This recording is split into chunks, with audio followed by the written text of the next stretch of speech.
मधुबन के बाबा, मधुबन के बाबा मुरली वाले, आपका क्या कहना, आपका क्या कहना। ओम शांति। आज 30 अप्रैल 2023 के अव्यक्त बाप दादा के मधुर महावाक्य हैं, जिसकी रिवाइज डेट है 17 नवंबर 1994। मुरली का सार है, हर गुण व शक्ति के अनुभवों में खो जाना अर्थात खुश नसीब बनना।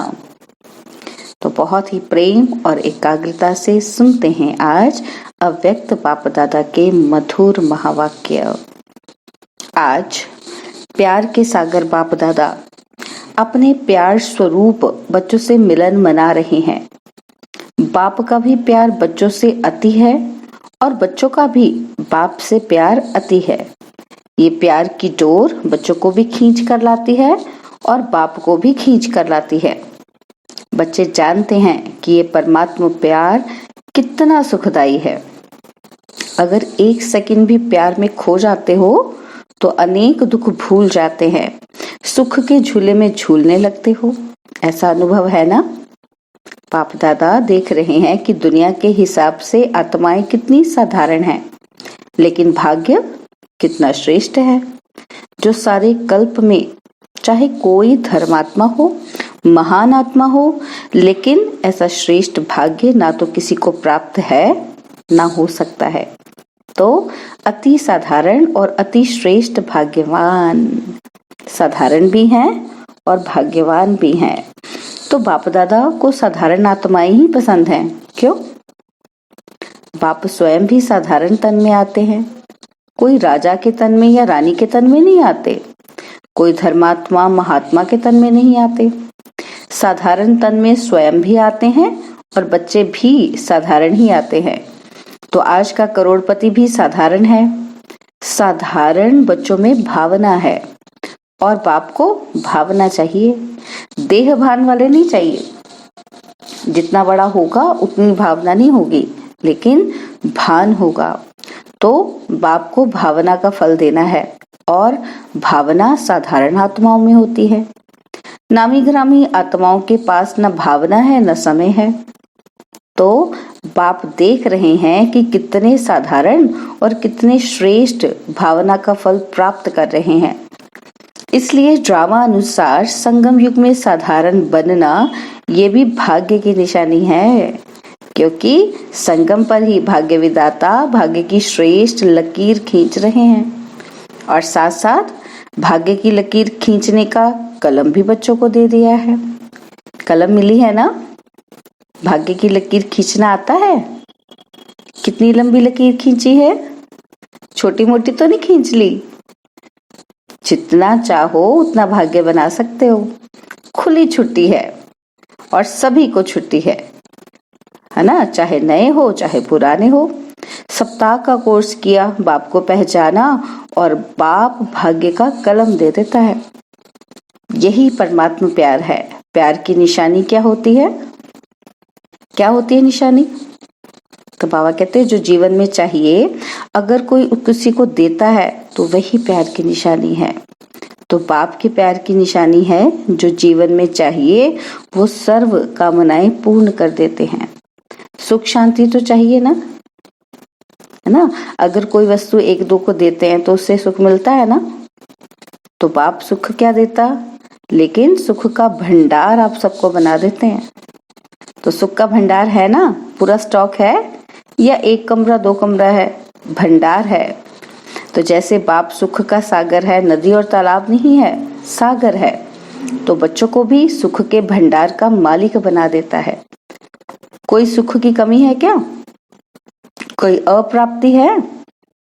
फिर ये नहीं कहना कि थोड़ी सी शक्ति दे दो। दे दिया, दे दो कहने की आवश्यकता नहीं है, बाप ने दे दिया है।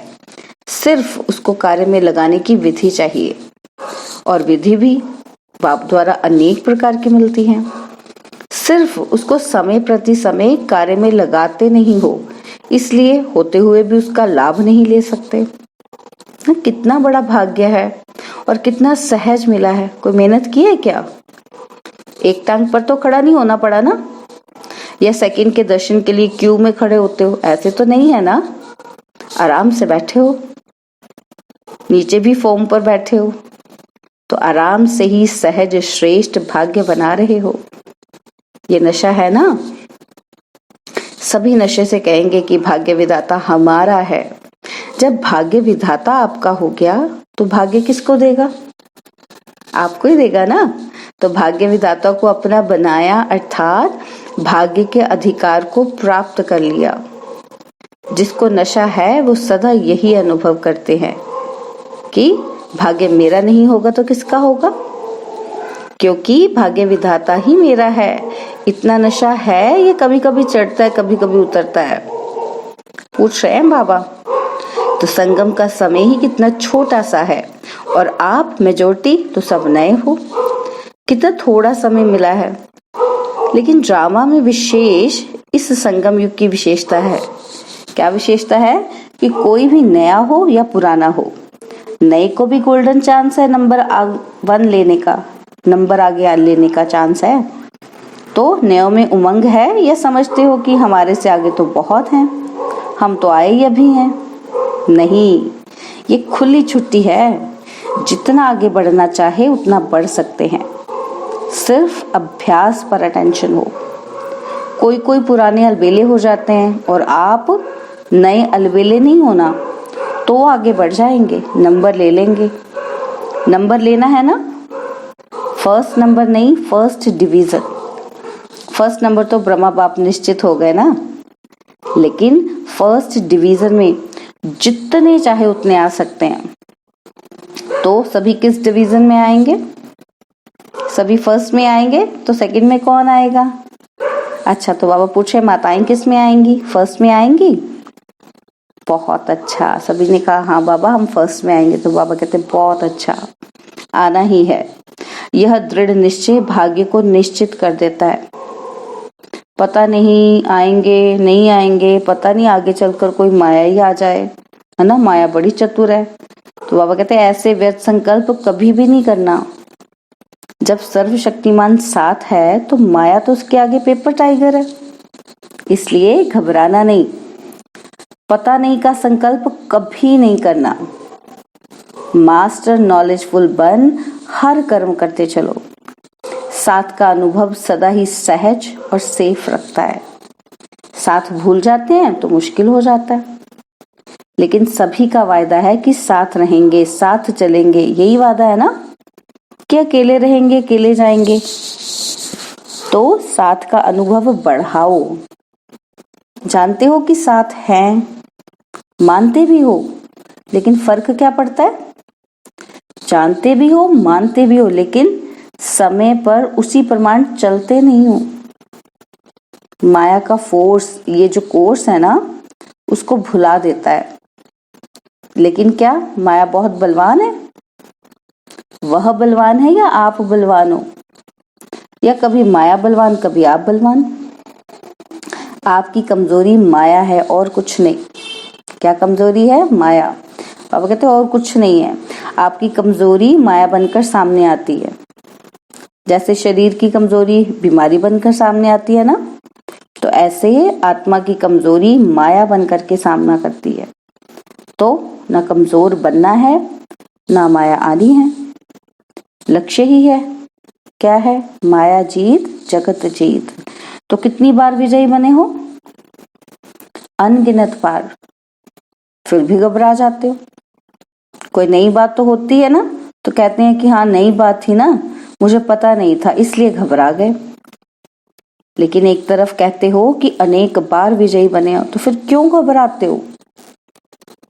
तो बाप का प्यार ही है कि हर बच्चा श्रेष्ठ आत्मा बन राज्याधिकारी बने।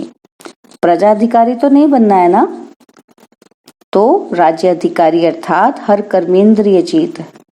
अगर अपनी कर्मेंद्रियों के ऊपर, मन बुद्धि संस्कार के ऊपर विजय नहीं, तो प्रजा पर क्या राज्य करेंगे? अगर ऐसे राज्य बने जो अपने ऊपर विजय नहीं पा सकते, तो सतयुग भी कलयुग बन जाएगा। इसलिए ये चेक करो, क्या चेक करना है कि मन बुद्धि संस्कार कंट्रोल में है। मन आपको चलाता है या आप मन को चलाने वाले हो। जब ये कंप्लेन करते हो ना कि मेरा मन आज लगता नहीं है, मेरा मन आज भटक रहा है, तो ये मन जीत हुए। आज मन उदास है, आज मन और आकर्षण की तरफ जा रहा है, ये विजयी के संकल्प हैं। तो जो स्वयं पर विजय नहीं पा सकते हैं वो विश्व पर कैसे विजय पाएंगे। इसलिए चेक करो कर्मेंद्रिय जीत, मन जीत कहाँ तक बने हैं। अगर फर्स्ट डिवीजन में आना है ना तो इस लक्ष्य को प्राप्त कर सकते हो।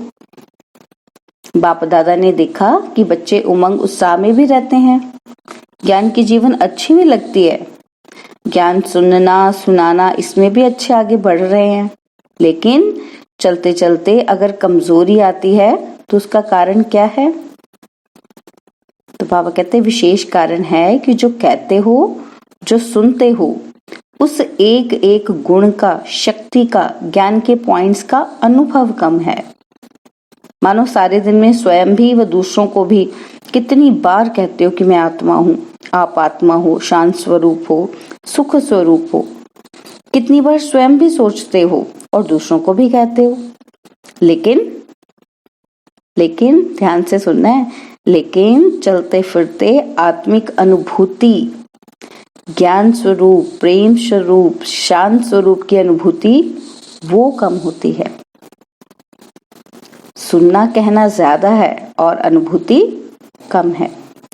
लेकिन सबसे बड़ी अथॉरिटी अनुभव की होती है, तो उस अनुभव में खो जाओ। जब कहते हो ना कि शांत स्वरूप, तो स्वरूप में स्वयं को, दूसरे को शांति की अनुभूति हो, स्वयं को भी शांति फील हो और दूसरे को भी फील हो। एक एक गुण का वर्णन करते हो, शक्तियों का वर्णन करते हो, लेकिन शक्ति व गुण समय पर अनुभव में आए। कई तो बोलते भी रहते हैं कि सहन शक्ति धारण करनी चाहिए, सहनशीलता अच्छी है, लेकिन अनुभूति नहीं होती। अनुभूति की कमी होने के कारण जितना चाहते हो उतना पा नहीं सकते। अगर सभी से पूछें कि जितना पुरुषार्थ होना चाहिए उतना है, तो थोड़े हाँ कहेंगे। तो जितना मिल रहा है उतना जीवन में व कर्म में अनुभव हो, सिर्फ सोचने में अनुभव नहीं हो, लेकिन चलन में, कर्म में शक्तियां, गुण स्वयं को भी अनुभव हो और दूसरों को भी अनुभव हो। कहते हो ना कि ज्ञान स्वरूप है, तो वह स्वरूप दिखाई देना चाहिए ना। और स्वरूप सदा होता है, कभी कभी नहीं होता है ना। तो अज्ञान काल की जीवन में यदि किसी का क्रोधी स्वरूप होता है, तो जब भी कोई बात होगी तो वो स्वरूप दिखाई देता है, छिपता नहीं है, चाहे छोटी बात हो चाहे बड़ी बात हो। लेकिन जिसका जो स्वरूप होता है वो दिखाई देता है, तो स्वयं को भी अनुभव होता है और दूसरे को भी अनुभव होता है ना। उसको खुद को भी क्रोध फील होता है, दूसरा भी फील करता है। तो क्या कहते हैं, यह ही क्रोधी, इसका संस्कार ही क्रोध का है, तो संस्कार दिखाई देता है ना। तो ऐसे ये ज्ञान स्वरूप, शांत स्वरूप, सुख स्वरूप अनुभव में आए, तो अनुभवी मूर्त ये है श्रेष्ठ पुरुषार्थ की निशानी। तो अनुभव को बढ़ाओ, जो कहा वो अनुभव किया। अगर अनुभव नहीं होता तो उसका कारण है कि जो समय प्रति समय विधि मिलती है ना, बाबा समय प्रति समय जो विधि बताते हैं उस विधि के ऊपर अटेंशन कम है। जितना ज्ञान को, शक्तियों को, गुणों को रिवाइज करते रहेंगे तो रियलाइज सहज ही होगा। रिवाइज नहीं करते तो रियलाइजेशन भी कम है। सुना बहुत अच्छा, लेकिन चलते फिरते रिवाइज होना चाहिए। जैसे दुनिया वाले कहते हैं ना कि कर्म ही योग है, कर्म और योग अलग नहीं मानते, कर्म ही योग मानते हैं। कर्म से योग लगाना, इसी को ही कर्म योग समझते हैं। लेकिन कर्म और योग दोनों का बैलेंस चाहिए। कर्म में बिजी रहना योग नहीं है, कर्म करते योग का अनुभव होना चाहिए। कर्म में बिजी हो जाता है तो कर्म ही श्रेष्ठ हो जाता है और योग किनारे हो जाता है। तो चलते चलते यही अलबेलापन आता है। तो कर्म में योग का अनुभव होना, इसको कहा जाता है कर्मयोगी। मूल बात है अनुभवी स्वरूप बनो, एक एक गुण के अनुभव में खो जाओ, शक्ति स्वरूप बनो, आपके स्वरूप से शक्तियां दिखाई दें। अभी भी देखो, अगर कोई में कोई विशेष शक्ति होती है तो उसके लिए कहते हो ना कि ये बहुत सहनशील स्वरूप है, इसमें समाने की शक्ति बहुत दिखाई देती है। तो कोई में दिखाई देती है, कोई में नहीं, और कभी दिखाई देती है और कभी नहीं, तो अटेंशन कम हुआ ना। तो हर शक्ति, हर गुण, हर ज्ञान की पॉइंट्स अपने स्वरूप में अनुभव करें, और वो तब होगा जब पहले स्वयं को अनुभव होगा। जब खुद ही नहीं फील करेंगे, खुद ही नहीं क्रोध आएगा, तो दूसरे कैसे फील करेंगे कि इसको गुस्सा आया, क्रोध आया, है ना। तो अगर स्वयं अनुभवी होगा तो दूसरों को उससे स्वतः ही अनुभव होगा, और जब अनुभव करते हो तो कितनी खुशी होती है ना। तो एक सेकंड भी अगर किसी गुण व शक्ति का अनुभव होता है तो कितनी खुशी बढ़ जाती है। और जब सदा अनुभवी स्वरूप होंगे तो सदा चेहरे पर खुशी की झलक, खुशनसीब की झलक अनुभव होगी। तो अनुभव को बढ़ाओ। विधि तो स्पष्ट है ना, बाबा पूछ रहे, क्लियर हो गया ना सब कैसे करना है। अच्छा, सभी खुशनसीब तो हो ही, लेकिन विशेष खुशी मनाने आए हो तो सबको खुशी मिली है ना। बाबा से मिलने आए तो बाबा कहते सबको खुशी मिली है। फिर बाबा ने पूछा कि सब आराम से रहे हुए हो, रहने का इंतजाम इजी है, मन आराम में तो है, तो तन को आराम मिल ही जाता है। ये तो होना ही है, जितना स्थान बढ़ाएंगे उतना कम होना ही है। माना मधुबन में कितने बनाए हैं रहने के लिए, फिर भी कम पड़ते जाते हैं। तो बाबा कहते ये भावी है, ये होना ही है, उसको क्या करेंगे, है ना। तो बाबा कहते ये तो होना ही है, बाबा के बच्चे तो बढ़ेंगे ही। बाबा कहते और अच्छा है, रिहर्सल हो जाती है। क्या रिहर्सल हो जाती है? अच्छा, जहाँ बिठाओ, जैसे सुलाओ, इसकी रिहर्सल हो जाती है। तो पट में सोना अच्छा है, पट राजा बन गए ना। तो शास्त्रों में तो पट रानी और पट राजा का बड़ा गायन है। आप तो बहुत सहज बन गए, कोई तकलीफ है? बाप दादा और निमित्त आत्माएं सोचती तो यही है कि सब आराम से रहें, है ना। तो मधुबन में कितना अच्छा अकोमोडेशन का करते, तो यही सोचते ना कि सबको आराम हो, सुख सुविधा हो। लेकिन अगर संख्या ज्यादा में भी आराम लगता है तो खुशी की बात है ना। तो जहां भी रहे हुए हो वहां खुश हो, बाबा पूछ रहे हैं। क्योंकि मधुबन में पता ही है, जब बाबा से मिलने बच्चे आते हैं तो कितने बच्चे आते हैं, तो सबको अकोमोडेट करते हैं। तो बाबा कहते हैं जिसको जहां भी जगह मिली वहां खुश हो, कोई तकलीफ तो नहीं। फिर बच्चे कहते हैं जी बाबा। तो बाबा पूछे और बुलाए, और बच्चों को बुला ले। तो बाबा ने कहा सिर्फ एक सूचना चली जाए कि आना चाहे वो आ जाए, तो क्या करना पड़ेगा फिर? तो अखंड तपस्या करनी पड़ेगी। आवाहन करना है ना, तो आवाहन के लिए क्या करना पड़ेगा? तपस्या करनी पड़ेगी। खुशी की खुराक खाओ और अखंड योग करो, माना खुश मन से योग करो। तो फिर क्या होगा? सभी का आवाहन करेंगे तो सभी आ सकते हैं।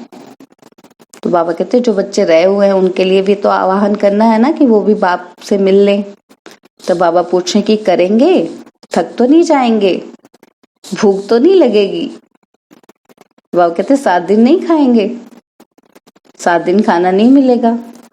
बाबा ऐसा हठ योग नहीं कराना चाहते कि बच्चों को भूखे प्यासे रखे। बाबा कहते बाप दादा ऐसा हट नहीं कराना चाहते। सहज योगी हो ना, तो ये परमात्मा मिलन कम भाग्य नहीं है, ये परमात्मा मिलन का श्रेष्ठ भाग्य कोटों में कोई आप आत्माओं को ही मिलता है।